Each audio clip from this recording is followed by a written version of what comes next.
జై తెలంగాణ. అందరు తిన్నారా? అన్నం తిన్నారా? తిన్నారా లేదా? జై తెలంగాణ. కేసీఆర్ గారి నాయకత్వం, కేసీఆర్ గారి నాయకత్వం. జై కొడంగల్. పేరు పేరున ఆగ్రహ పేరు పేరున మీ అందరి ఉపన్యాసాలు వింటుంటే అరే ఆ లేడీస్ ఉన్నారు, జరుగుతాం జరుగురు వాళ్ళ లేడీస్ మంచి కూర్చొని జరుగు. అరే లేవురు రైతులు లేవు, ఆ లేడీస్ కూర్చొని లే తమ్మి లేవురా, కింద కూర్చోరు కావాలంటే మీరు, పిల్లలు ముంగట కూర్చోరు. అమ్మా మీరు కూర్చోండి అమ్మా.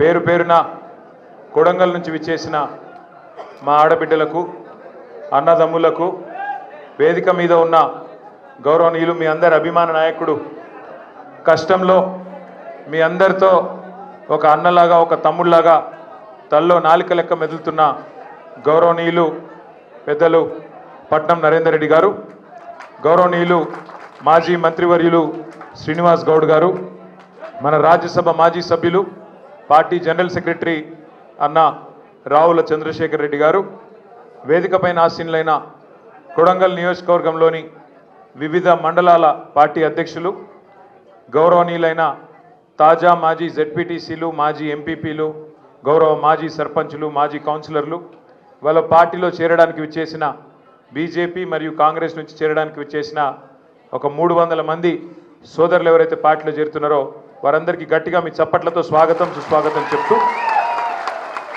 మీ కొడంగల్లో జోష్ చూస్తుంటే నాకైతే అనిపిస్తున్నది, మీ జోషు మీ ఊపు చూస్తుంటే, ఎందుకంటే ఇక్కడ పోలీసు వాళ్ళు ఉంటారు మీకు ఎరికే కదా, ఇంట్లో కూడా వాళ్ళలో 2-3 ఉంటారు, ఎవరు వచ్చిర్రు కొడంగల్కి వెళ్ళి ఎవరు వచ్చిర్రు పేర్లు రాసుకపోయి రేవంత్ రెడ్డికి ఎనికే వాళ్ళు ఎక్కడో వెనకెక్కడో ఉంటారు, వాళ్ళు పోయి రిపోర్ట్ ఇస్తారు.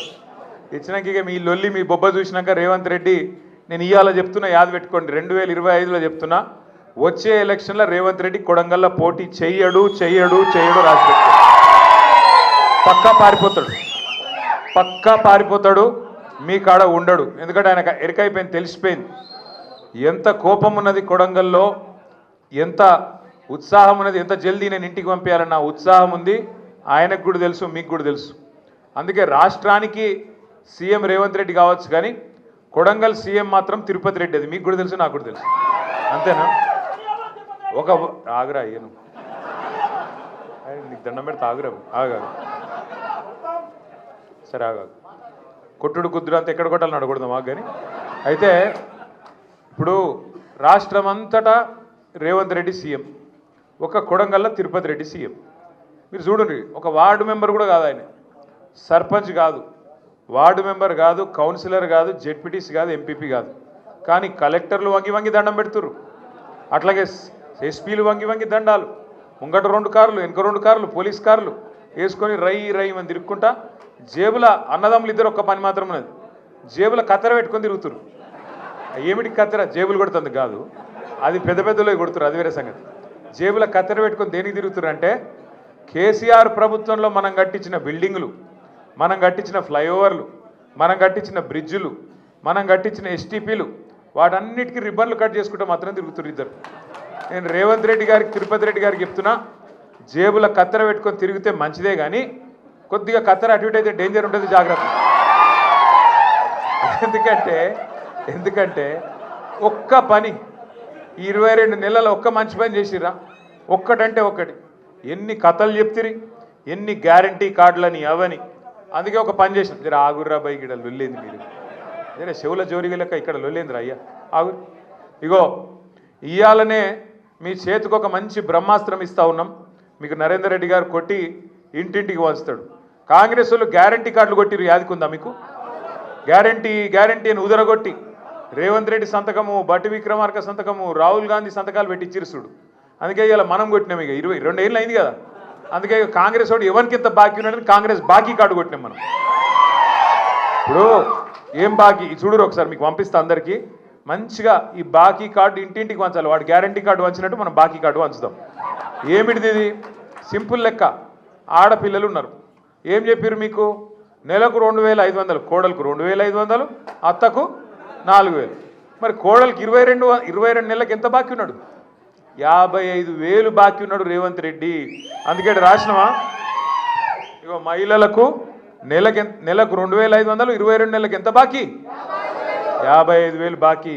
అట్లనే ముసలోళ్ళకు 4,000 ఇస్తా అన్నాడా కేసీఆర్? 2,000 ఇస్తేనే 4,000 ఇస్తా అన్నాడా? మరి ఇప్పుడు 22 నెలలే. గదే కేసీఆర్ ఇచ్చిన పెన్షనే వస్తుంది తప్ప కొత్త కాంగ్రెస్ పెన్షన్ వచ్చిందా? మరి నెలకు 2,000 ఎగ్గొట్టిండా లేదా? 22 నెలలకు ఎంత బాకీ? 22 నెలలకు ఒక్కొక్క ముసలాయనకు ఒక ముసలమ్మకి ఎంత బాకీ? 44,000. ఇప్పుడు రేవంత్ రెడ్డి వచ్చినాక 8 లక్షల పెళ్లిళ్ళైనాయి. ఒకటి కాదు, 2 కాదు. ఈ 2 ఏళ్లలో 8 లక్షల లగ్గాలైనాయి. ఎన్ని తులాల బంగారం బాకీ ఉన్నాడు? 8 లక్షల తులాల బంగారం బాకీ ఉన్నాడు. అట్లే వికలాంగులు ఉన్నారు కదా, వికలాంగులకు కేసీఆర్ గారు ఉన్నప్పుడు 4,000 పెన్షన్ చేసిండు. కాంగ్రెస్ వాళ్ళు ఏం చెప్పారు? 6,000 ఇస్తామని చెప్పారు. మరి ఇప్పుడు 22 నెలలు అయిపోయింది వికలాంగులకు. ఎంత బాకీ ఉన్నాడు? 22 × 2,000 ఎంత? 44,000 బాకీ వికలాంగులకు, 44,000 బాకీ ముసలోళ్లకు, 8 లక్షల తులాల బంగారం బాకీ లగ్గమైన వాళ్ళకు, అట్లాగే ఆడపిల్లలకు 55,000 రూపాయలు బాకీ. రేపు కాంగ్రెస్ వాళ్ళు వస్తారు ఇంటింటికి, అక్క, చెల్లె, అమ్మ, వదినే, రకరకాల వరుసలు, కోడలు, బిడ్డ, అన్ని వరుసలు కడతారు. అన్న, తమ్మి. ఏం చేయరంటే మీరు ఈ కార్డు అని ముంగడ పెట్టుర్రి.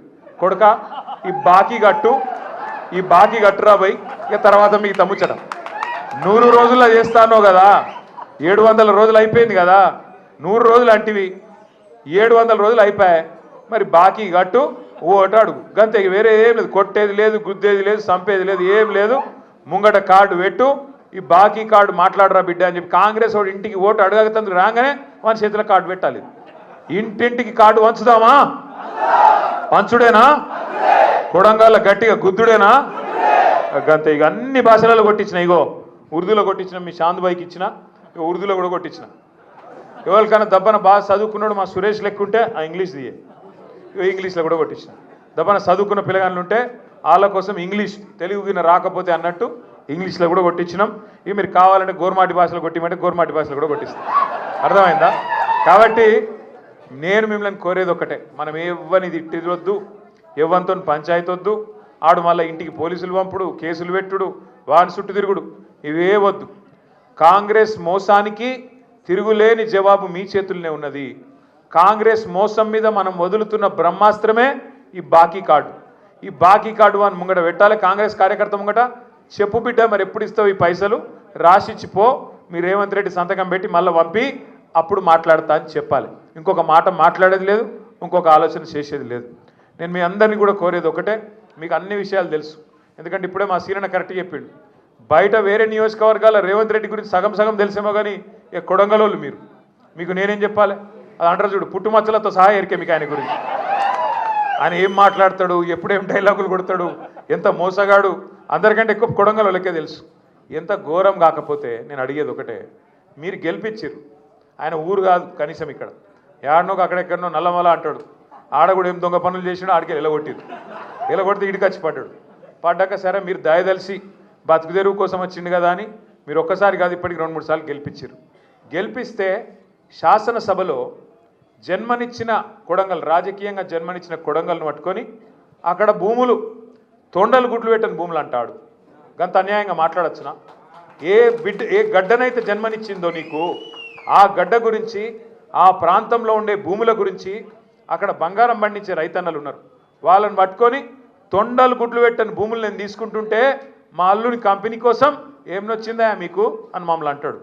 నువ్వు భూములు తీసుకుంటే పేదల కడుపుల మీద కొడుతుంటే చూసుకుంటా ఉండనీకి మేము ఎట్లా కనబడుతున్నాం నీకు? కొడంగల్ని ఏమన్నా నీ జాగిరా? నువ్వేమైనా రాజు అయినవా? ఓట్లేస్తే ప్రజలు ఓట్లతోని ఆశీర్వాదం ఇస్తే ఇలా నీకు 10 వచ్చింది, తర్వాత ఢిల్లీ వాళ్ళకు మూటలు కొడితే ముఖ్యమంత్రి 10 వచ్చింది. మాకు తెలియదా? ఇది కేవలం నువ్వు ఇవాళ కొడంగల్ ప్రజలు భిక్ష పెడితే ఆయన ఎమ్మెల్యేవు తప్ప నువ్వేదో రాజువు చక్రవర్తి అనుకుంటే రేవంత్ రెడ్డి నీకంటే పెద్దోళ్ళు చాలామంది గిట్లా మాట్లాడిన వాళ్ళు, గిట్లా నిలిగిన వాళ్ళు అందరూ అడ్రస్ లేకుండా కొట్టుకపోయినరు. కొడంగల్ ప్రజల ఆగ్రహంలో వచ్చే ఎలక్షన్లో నువ్వు కాంగ్రెస్ పార్టీ కూడా అడ్రస్ లేకుండా కొట్టుకపోతారనే మాట నేను విజ్ఞప్తి చేస్తాను. కానీ దానికోసం 3 ఏళ్ళు చూసే అక్కర్లేదు, దానికోసం 3 ఏళ్ళు ఎదురు చూసే అక్కర్లేదు. మీకు మంచి అవకాశం, ఇవాళనే ఎలక్షన్ షెడ్యూల్ వస్తుందట, ఎంపీటీసీ, జెడ్పీటీసీ. మరి కొడంగల్లో ఇక్కడనేమో 40 రోజులు మీకోసం జైలుకు పోయిన నరేందర్ రెడ్డి ఇక్కడ ఉన్నాడు, అవతల దిక్కేమో ఇవాళ మిమ్మల్ని గెలిపించిన పాపానికి మిమ్మల్ని రోజు అవమానం చేస్తున్నాడు.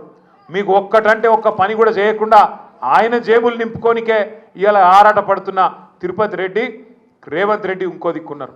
నేను కొడంగల్లో ఉండే మా అన్నదమ్ములను ఆడబిడ్డలందరూ ఒకటే కోరుతున్నా, మళ్ళీ మోసపోకండి. ఈసారి మీరు చేయవలసిందల్లా ఒకటే, అక్కడ ఎంపీటీస్ అయినా జెడ్పీటీస్ అయినా మీకు అన్ని నియోజకవర్గాలు ఒక ఎత్తు, కొడంగల్ ఒక్కటే ఒక ఎత్తు. ఎందుకంటే మీరు కొడంగల్ని పెట్టినాక తొడపాశం ఏమవుతుంది, మొత్తం ఢిల్లీ దాకా పోతుంది వార్త. ఓహో ఈయన పశ్చిమ మోసగాడని సొంత నియోజకవర్గం వల్లే చెప్తున్నారు, ఇక బయట ఎవరినో అడిగే అవసరం కూడా లేదు, కొడంగల్ వాళ్ళకే తెలిసిపోయింది అనే మాట వస్తుంది. లేకపోతే ఒక డేంజర్ ఉన్నది, మీరు మళ్ళీ కొడంగల్ గెలిపించారనుకో, అయ్యో ఇంకా 3 ఏళ్ళు ఉంటాడు కదా ముఖ్యమంత్రి, 4 రోడ్లు వేయించుకుందాం, 2 బోరింగ్లు వేయించుకుందాం అని మోసపోయారు అనుకో, ఏమవుతుంది తెలుసా? ఆయన ఏమనుకుంటాడు తెలుసా రేవంత్ రెడ్డి, వీళ్ళంతా పిచ్చోళ్ళు, వీళ్ళకు 2 ఏళ్ళు నేను ఏం పని చేయకపోయినా, ఆడపిల్లలకు 2500 ఇవ్వకపోయినా నాకే ఓట్లు వేస్తున్నారు, ముసలోళ్ళకు 4000 పెన్షన్లు ఇవ్వకపోయినా నాకే ఓట్లు వేస్తున్నారు, రైతులకు రైతు బంధు ఎగ్గొట్టినా నాకే ఓట్లు వేస్తున్నారు, అట్లాగే బోనస్ ఎగ్గొట్టినా నాకే గుద్దుతున్నారు. ఇక మరి వీళ్ళకి ఇచ్చేం లాభం, ఇవ్వకపోతే ఏం లాభం, ఏం కాదు నా మోసం ఇట్లే నడుస్తుందని చెప్పి ఆయన మోసం చేసుకుంటూ పోతూనే ఉంటాడు తప్ప ఉన్నవి ఊడగొడతాడు. ఉన్న రైతు బంధు కూడా పోతుంది ఎలక్షన్ల తర్వాత, యాది పెట్టుకోండి మీరు, నేను చెప్పేది ఇవాళ ఈ ఒక్క ఎలక్షన్ కోసమే చూస్తాడు ఆయన. ఎందుకంటే ఆయన కేసీఆర్ ఉన్నప్పుడేమో మనం నాట్లు వేసేటప్పుడు పడుతుండే పైసలు, రైతు బంధు పైసలు. రేవంత్ రెడ్డి వచ్చినాక ఓట్లు వేసేటప్పుడే పడతాయి పైసలు తప్ప తర్వాత పడాయి. పార్లమెంట్ అప్పుడు ఒక తప్ప, పంచాయతీ ఎలక్షన్ అక్కడ ఒకసారి, ఇక తర్వాత మళ్ళా రైతు బంధుకు రామ్ తప్ప మళ్ళీ మాత్రం రానే రాదు. యాది పెట్టుకోండి, ఇవాళ నేను చెప్పేది గుర్తుపెట్టుకోండి. ఎట్లా కటింగ్ పెట్టాలని చూస్తున్నాడు ఆయన, ఏ స్కీమ్లో ఎట్లా కటింగ్ పెట్టాలి, ఎట్లా కోసేయాలి అన్నది తప్ప పేదల కడుపు నింపాలన్న ఆలోచన కానీ సోయి కానీ ఆయనకు లేదు. లగచర్ల కావచ్చు, హకీంపేట తాండా కావచ్చు, లేదా ఆ ప్రాంతంలో దుద్యాలలో ఎంత అలజడి, ఇంటింటికి పోయి మా ఆడబిడ్డల్ని ఎట్లా సతాయించిండ్రు, ఆడపిల్లలను కూడా చూడకుండా ఎంత అవమానించిండ్రు, దయచేసి మర్చిపోవద్దు. వాళ్ళకు జరిగిన అవమానం వాళ్ళకే జరగలే. మీ కొడంగల్ నియోజకవర్గంలోని మన తెలంగాణ రాష్ట్రంలోని ప్రతి ఆడబిడ్డని వాళ్ళు అవమానించినట్టే తప్ప ఇంకోటి కానే కాదు. ఈ ఎలక్షన్తోని, ఈ వచ్చే పంచాయతీ ఎలక్షన్తోనో లేదా అక్కడ చేసే జెడ్పీటీసీ ఎంపీటీసీ ఎలక్షన్తోనో మీకు ఒక మంచి అవకాశం ఇది. కాంగ్రెస్ వాళ్ళు తొవ్వకు రావాలంటే, కాంగ్రెస్ వాళ్ళ కుక్కతోక వంకర అనే బుద్ధి మారాలంటే వాళ్ళకి ఇప్పుడే మోక మీద దొరుకుతారు. ఇప్పుడు తప్పించుకున్నట్టు ఇంకా 3 ఏళ్ళు మళ్ళీ దొరకరాలు. ఇప్పుడు గట్టిగా గుద్దితే ప్రతి మండలం, బొమ్మరాజపేట కావచ్చు, కోస్గి కావచ్చు, దౌలతాబాద్ కావచ్చు, దుద్యాల కావచ్చు, కొడంగల్ కావచ్చు, మద్దూరు కావచ్చు, మీరిగిన గట్టిగా గుద్దితే సౌండ్ ఢిల్లీలో వస్తుంది. ఇక్కడ స్విచ్ చేస్తే, ఇక్కడ కొడంగల్లో మీరు స్విచ్ చేస్తే లైట్ రాహుల్ గాంధీ ఇంట్లో వెలుగుతుంది. అర్థమైందా? ఇక్కడ బంద్ అయితే అక్కడ బంద్ అవుతుంది, ఇక్కడ లైట్ బంద్ అయితే అక్కడ బంద్ అవుతుంది. అడగరా, ఏం రాబాయి నువ్వు సొంత కాన్స్టిట్యున్సీలనే గెలిచేటట్లేవు, నువ్వు రాష్ట్రం ఏం గెలుస్తావు, ఏం నడుపుతావు, ఇక పైసలు మాదేస్తున్నావు కానీ మిగతా ఏం లేవు, ప్రజలలో మొత్తం కథం అయిపోయినావు అని చెప్పి వాళ్ళే బంద్ పెట్టే కథ వస్తుంది. దయచేసి మిమ్మల్ని కోరేది ఒకటే, ఈ బాకీ కార్డు ఇంటింటికి తీసుకుపోండి, ఇంటింటికి పోవాలా, అదే మీ అస్త్రం. మీరు వేరే పాంప్లెట్ కొట్టే అక్కర్లేదు, వేరే ఇంకోటి ఏం చెప్పే అక్కర్లేదు. కాంగ్రెస్ వాళ్ళ మోసమే మీ అస్త్రం అవుతుంది, యాది పెట్టుకోండి. ఎంత దుర్మార్గుడు రేవంత్ రెడ్డి అంటే మీకు ఒక్క ఉదాహరణ చెప్తే దాంతో మీకు అర్థమవుతుంది.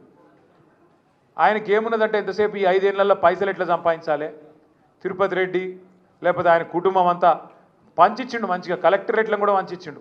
ఒకడు సంగారెడ్డి కలెక్టరేటు, ఒకడు రంగారెడ్డి, ఒకడు వికారాబాదు, ఇంకోడు మేడ్చలు, భూముల దందాలలో పడ్డారు అందరు. ఒకటే పని, ఇంకో పని లేదు పాడలేదు, కమిషన్లు, భూముల దందాలు. ఎంత దుర్మార్గుడు అంటే ఈ కమిషన్ల కోసం, పైసల కోసం మూసీ ప్రాజెక్టు చేస్తాను మొదలుపెట్టిండు. మూసీ ప్రాజెక్టు 1,50,000 కోట్లు, 1,50,000 కోట్ల రూపాయలతోని మూసీ ప్రాజెక్టు చేస్తాను మొదలుపెట్టిండు. మొదలు పెడితే మొత్తం వాళ్ళందరూ ఇల్లు కూడా కొడతాను మొదలైండు. ఇక 16,000 ఇండ్లు ఉండే పేదవాళ్ళకి బుల్డోజర్లు పంపి వాటి మీద పెయింటింగ్ లేసులు మొదలుపెట్టారు. వాళ్ళంతా లైన్ కట్టి మన తెలంగాణ భవన్కు, మన పార్టీ ఆఫీస్కి వచ్చి, అన్న మీరే మమ్మల్ని కాపాడాలంటే మేమందరం పోయినాం, చూసి ఏం చెప్పినామంటే రేవంత్ రెడ్డికి, కేసీఆర్ ప్రభుత్వం ఉన్నప్పుడు 16,000 కోట్లల్లో మూసీ ప్రాజెక్టు చేస్తామని చెప్పి మొత్తం రిపోర్ట్ తయారు చేసినాము, నీకు 10 రెట్లు ఎట్లా పెంచినావు రేటు, 16,000 కోట్లలో అయిపోయేదానికి 1,50,000 కోట్లు ఎందుకు అవుతుంది నీదు, వీళ్ళందరూ ఇండ్లు కూలగొట్టే అవసరం ఏమున్నది, పక్కకు బందోబస్తుగా గోడ కట్టి వాళ్ళని బచాయించి యువతలకెళ్ళి చేయొచ్చు ప్రాజెక్టు, అట్లనే మేము తయారు చేసినాం, నువ్వు కూడా అట్లే చేయి, తక్కువ ఖర్చులా అయిపోతుంది, నీ దగ్గర పైసలు లేవు అంటున్నావు, ఏది అడిగినా కూడా పైసలు లేవు, ఏది అడిగినా కూడా నాకు అప్పు పుడతలేదు అంటున్నావు. కాబట్టి మరి తక్కువలో చేసే అవకాశం ఉంటే ఎందుకు వేస్తున్నావు అని చెప్పి లొల్లి పెట్టినాం. లొల్లి పెడితే కొన్ని రోజులు బంద్ పెట్టినట్టు పెట్టిండు. ఎంత కిరాతకుడు అంటే ఇవాళ ఏం చేసిండు ఎరికేనా, ఎప్పుడన్నా వాన పడితే ఇట్లనే 1908లో, ఈరోజు కాదు 1908 అంటే 117 ఏళ్ళ కిందట హైదరాబాద్కు వరదలు వచ్చినాయి మూసీలో. అప్పుడు నిజాం ఉండే. నిజాం ఏం చేసిండు, మళ్ళీ ఎప్పుడు ఇట్లా రావద్దు హైదరాబాద్కు వరదలు అని చెప్పి ఆ మూసీ మీద 2 చెరువులు కట్టిండు పెద్దవి. గండిపేట అంటాం చూడు మనం, ఉస్మాన్ సాగర్, హిమాయత్ సాగర్, ఆ 2 చెరువులు కట్టిండు. కట్టి ఎందుకు కట్టిండు అవి? బ్యాలెన్సింగ్ రిజర్వాయర్లు అంటారు వాటిని. పైకి వెళ్ళి వరద వచ్చినా అందులో ఆపుకొని నీళ్ళు ఆపుకొని కిందికి మెల్లమెల్లగా ఇడ్చుకుంటూ పోతే కిందికి సిటీ మునగది. అంటే ఏం చేయాలి? వాతావరణ శాఖ కూడా చెప్తాడు వచ్చే వారం పెద్ద వర్షం, రేపు ఎల్లుండి పెద్ద వర్షం పడేటట్టు ఉంది అని చెప్తారు. చెప్తే ఏం చేయాలి గవర్నమెంటు? ముందు ఆ చెరువు మొత్తం ఖాళీ చేయాలి, సగం అన్న ఖాళీ చేయాలి. ఉదాహరణ వర్షం పడితే కూడా పైకి వెళ్ళి నీళ్ళు వస్తే కూడా సిటీ మునిగిపోకుండా కింద పేదోళ్ళకి ఇబ్బంది కాకుండా ఆ చెరువుల నీళ్ళు ఆపుకుంటాం. ఒక్కొక్క గేట్ ఎత్తి కిందికి మెల్లమెల్లగా ఎత్తిమినాన్గా కిందికి నీళ్ళు ఇడిచిపెడతాం. ఎవడైనా చేసేది కదే. అదైనా ప్రభుత్వాలు కూడా అధికారులు చేయాలి. కానీ రేవంత్ రెడ్డి ఎంత కిరాతకుడు అంటే నిన్న కావాలని తెలుసు ఆయనకు, నిన్న క్లౌడ్ బర్స్ట్ ఉంది, వర్షం పడుతుందని వాతావరణ శాఖ చెప్పింది. చెప్తే కూడా కావాలని మూసీ ప్రాజెక్టు చేయాలంటే ఆడ ఇండ్లు మునగాలి. నేను అనుకున్నట్టు మూసీలో 1,50,000 కోట్లు కొల్లగొట్టాలంటే వీళ్ళని ముంచాలని చెప్పి చెరువు ఖాళీ చేయకుండా కావాలని అట్లనే నింపిపెట్టి ఇవాళ ఎగ్దం ఒకటేసారి 15 గేట్లు ఎత్తిండ్రు. ఎత్తవరకు ఏమైంది? ఇలా ఇమ్లీబాన్ బస్ స్టాండ్ మొత్తం మునిగిపోయింది. మొట్టమొదటిసారి చరిత్రలో ఇమ్లీబాన్ బస్ స్టాండ్కి ఎప్పుడన్నా నీళ్ళు వచ్చినాయి? ఇదివరకు మనం పోలేదా? ఇమ్లీబాన్ బస్ స్టాండ్ చూడలేదు ఇదివరకు. ఇవాళ అది కూడా మునిగింది. ఎందుకు? ఒక్కటే కారణం. ఏం చెప్పదలుచుకున్నాడు రేవంత్ రెడ్డి? మీరు మూసి అద్దంటున్నారు కదా, నేను చేయాలనుకుంటే ఇక చూసినావా పేదోళ్ళను ముంచి ఇడికెళ్ళి ఎలగొట్టి అట్లనన్నా చేస్తా అనేటందుకు ఇలా అంతా కిరాతకంగా ప్రవర్తన చేస్తూ ఉన్నాడు. నేను మిమ్మల్ని కోరేది ఒకటే, గుర్తుపెట్టుకోమని చెప్పేది కూడా ఒకటే. మీకు ఇవాళ మొత్తం 90% పని పూర్తి చేసిండు కేసీఆర్. శ్రీశైలం దగ్గర నీళ్లు తీసుకొని మొత్తం రిజర్వాయర్లన్నీ పూర్తయినాయి. నార్లాపూరు, కరివేనా, అట్లాగే మధ్యలో వట్టెం, పైకి వస్తే ఉద్దండాపూర్, అన్ని రిజర్వాయర్లు పూర్తయినాయి. ఏదుల మధ్యలో వరుసగా 5 రిజర్వాయర్లు పూర్తయినాయి. మొత్తం పంప్ హౌజులు తయారైనాయి. ఒక పంపు కూడా మనం చాలు చేసినాం, నీళ్లు కూడా ఎత్తుడు స్టార్ట్ చేసినాం. ఎట్లయితే గోదావరి మీద కాళేశ్వరం కట్టిండో కేసీఆర్, కృష్ణ మీద కూడా పాలమూరు రంగారెడ్డి ఎత్తిపోతల పథకం, శ్రీశైలంలోకి వెళ్ళి నీళ్ళు తీసుకొని ఆడికెళ్ళి కొల్లాపురంకి వెళ్ళి మొదలు పెడితే కొడంగల్ యువతల దాకా మీకు రంగారెడ్డి జిల్లా దాకా నీళ్లు తెచ్చే ప్రాజెక్టు పాలమూరు రంగారెడ్డి ఎత్తిపోతల పథకం. అందులో మీ కొడంగల్ తాలూకాకు నారాయణపేట కొడంగల్ కలిపి 2 లక్షల ఎకరాలకు నీళ్ళు ఇచ్చే సౌలత్ అందులో ఉన్నది. రేవంత్ రెడ్డి ఏం చేసిండు ఎరికేనా? ఇవాళ అది వద్దట 90% పూర్తయిన ప్రాజెక్ట్కేమో వాళ్ళ మామ పేరు పెట్టిండు, జైపాల్ రెడ్డి పేరు పెట్టుకున్నాడు. పేరు మాత్రం పెట్టుకున్నాడు. పెద్ద మనిషి మహేంద్రనాథ్ పేరు ఇంకోళ్ళ పేరు పెట్టినా బాగుండు, తీసుకొచ్చి జైపాల్ రెడ్డి పేరు పెట్టిండు. ఎందుకంటే నీకు పిల్లనిచ్చిన మామ కాబట్టి పేరు పెట్టుకున్నావు, ఓకే. మరి పనులు పూర్తి చేయొద్దా? 10% పనులు పూర్తయితే ఇలా కొడంగల్కి ఈపాటికి నీళ్ళు వస్తుండే. 2 ఏళ్ళు సరిపోలేదా నీకు? మొత్తం పాలమూరు జిల్లా 90% కేసీఆర్ పని చేసిపోతే ఒక 10% పని పూర్తి చేయడానికి నీకు చేయలు వస్తలేవు. ఎందుకంటే ఆ 10% చేస్తే కేసీఆర్కి పేరు వస్తుంది కాబట్టి అది చేయడట. ఏం చేస్తాడు? చేయకుండా జూరాలకేంచి నీళ్ళు తెస్తాడట నారాయణపేట కొడంగల్కు. జూరాల్లో ముందే నీళ్లు లేవు. మీద కర్ణాటక కూడా ఆల్మట్టిలో వాడు డ్యామ్ పెంచుతున్నాడు పైకి 5 ఫీట్లు. ఒక్క డ్యామ్ ఆల్మట్టి డ్యాము 5 ఫీట్లు పెంచుతున్నారు. అక్కడ 70,000 కోట్లు ఖర్చు పెడతారంట వాళ్ళు 5 ఫీట్లు పెంచనీకే. ఆడ మొత్తం అడ్డం పెడితే కిందికి కృష్ణానది నీళ్ళు ఒక సుక్క కూడా కిందికి రాదు. ఆ జూరాల సుక్కు ఉండదు. రేపు ఆ జూరాలకెళ్ళి నీళ్ళు తీసుకొస్తా అని చెప్పి 4,500 కోట్లతోని కొడంగల్ లిఫ్ట్ ఇరిగేషన్ అని ప్రాజెక్టు పేరు పెట్టి 2 కేకు ముక్కలు లెక్క, ఒక ముక్క బాంబులేటి శ్రీనివాసరెడ్డికి, ఇంకో ముక్క ఇంకో మెగా కృష్ణారెడ్డికి, ఇద్దరికి రాసిండు రేవంత్ రెడ్డి. అంటే కమిషన్ల కోసం ఆ 4,500 కోట్లల్లో 1000 కోట్లు తిందాం, జేబులు వేసుకుందాం, తిరుపతి రెడ్డి జేబులు వేద్దామని అట్లా శ్రీశైలంకి వెళ్ళి నీళ్ళు తెచ్చే సౌలత్ ఉంటే దాన్ని పక్కకు పెట్టి జూరాల పైన డ్యామ్ కడుతున్న సోయి లేదు, కృష్ణా నీళ్ళు ఎట్టదేవన్న సోయి లేదు, ఒక చెరువు నింపే తెలివి లేదు. కానీ కొడంగల్కి ఏదో చేస్తా అని పోజుగొట్టి మీ దగ్గరికి వచ్చి ఆడ శంకుస్థాపన చేసిండు. ఇలా కోర్టుకు అర్థమైంది ఈ విషయం అంతా, కోర్టు స్టే ఇచ్చింది. ఎందుకు చెప్తున్నా అంటే పేరు కొడంగల్ది, ఎందుకు అది కూడా కొడంగల్ పేరు పెట్టి లిఫ్ట్ ఇరిగేషన్ అని పైసలు దొబ్బేతందుకే ఆలోచన తప్ప రేవంత్ రెడ్డికి కొడంగల్లో ఏ ఒక్క మనిషి మీద ప్రేమ లేదు, ఒక పేదవాడి మీద ప్రేమ లేదు, ఒక్క గిరిజనుడి మీద ప్రేమ లేదు, ఒక ముస్లిం మీద ప్రేమ లేదు, ఒక్కడంటే ఒక పిల్లగాడి మీద ప్రేమ లేదు, ఒక పరిశ్రమ పెట్టాలన్న ఆలోచన లేదు. భూములు గుంజుకుంటే అల్లుని కంపెనీ కోసం, ప్రాజెక్టు పెడితే తిరుపతి రెడ్డి కమిషన్ల కోసం తప్ప మీకోసమో మీ నియోజకవర్గం కోసమో ప్రేమ కాదు. ప్రేమ ఉన్నోడైతే మీ భూములలో తొండలు గుడ్లు పెట్టాయని మాట్లాడతాడా ఎవడన్నా? అన్నం పెట్టిన కొడంగల్కు సున్నం పెడతాడా ఎవడన్నా? ఇలా గంత దుర్మార్గుడు రేవంత్ రెడ్డి. అందుకే నేను మిమ్మల్ని కోరుతున్నా, దయచేసి ఆలోచించమని చెప్తా ఉన్నా. ఈ రకమైన మనుషులు, ఈ రకమైన వ్యక్తులు ప్రజాస్వామ్యానికి మంచిది కాదు. కొడంగల్కే కాదు, ప్రజాస్వామ్యానికి మంచిది కాదు. తప్పకుండా వీళ్ళకి బుద్ధి చెప్పాలంటే, మళ్ళీ గులాబీ జెండా జైత్రయాత్ర మొదలు కావాలంటే, ఇంతకుముందు మా యాదగిరి అన్న అన్నాడు ఈసారి మరి మా నరేందర్ రెడ్డికి ఈసారి ప్రమోషన్ ఇవ్వాలి అని. నేనేమంటున్నా, నరేందర్ రెడ్డి ప్రమోషన్ ఇవ్వాలంటే ముందు మీరు కొడంగల్లో మన ఎమ్మెల్యేని గెలిపానా లేదా? గెలిపిస్తారా లేదా? మరి కొడంగల్ గెలిచి మనం అట్లనే మిగతా అన్ని గెలిస్తేనే కదా మళ్ళీ కేసీఆర్ గారు ముఖ్యమంత్రి అయ్యేది. మరి కేసీఆర్ గారు ముఖ్యమంత్రి కావాలన్నా వద్దా? మళ్ళా కావాలనా? పక్కానా? మరి పక్కా అంటే కొడంగల్ నుంచే జైత్రయాత్ర మొదలు కావాలి. తప్పకుండా మళ్ళొక్కసారి బరిగీసి నిలబడి కొట్లాడి గెలవాలి. మీరు చాలా దూరంకి వెళ్ళి ఇంత వర్షం పడుతుంటే కూడా వచ్చిర్రు. మీ అందరితో నేను కోరేది ఒకటే, ముఖ్యంగా మా గోపాల్ గారు, ఇంకా మిగతా మండల పార్టీ అధ్యక్షులు దామోదర్ రెడ్డి గారు, మీరు అందరితో కూడా, చాంద్ బాషా గారు, ఇంక అందరితో కూడా జరా పాపం లేడీస్ ఉన్నారు, ఫస్ట్ వాళ్ళని ఫోటో దిగనియరు, మిగతా వాళ్ళు ఇటు రండి. ఇట్లా వచ్చి ఇట్లా పోతే అందరం దిగుతాం. నేను 2 కాదు 3 గంటలు ఉన్నట్టు ఇక్కడనే ఉంటాను మీకోసం. కానీ మీరు గంత దూరంకి వెళ్ళి వచ్చిర్రు. ఫోటో దిగాలనుకుంటే వాళ్ళు ఇట్లా రండి, షేక్ హ్యాండ్ ఇర్రి, కలువురి, పార్టీలో జాయిన్ కండ్రి. అయ్యి ఇటు చిన్న పిల్లలతో వచ్చిన వాళ్ళు ముంగట రానిర్రి. జర్ర మీరు ఆగం చేయకూడదు, తమ్ముళ్ళు మీరు జరుగుర్రి, ఇక్కడ కూర్చున్న వాళ్ళు కూడా జరుగుర్రి. జై తెలంగాణ. Thank you.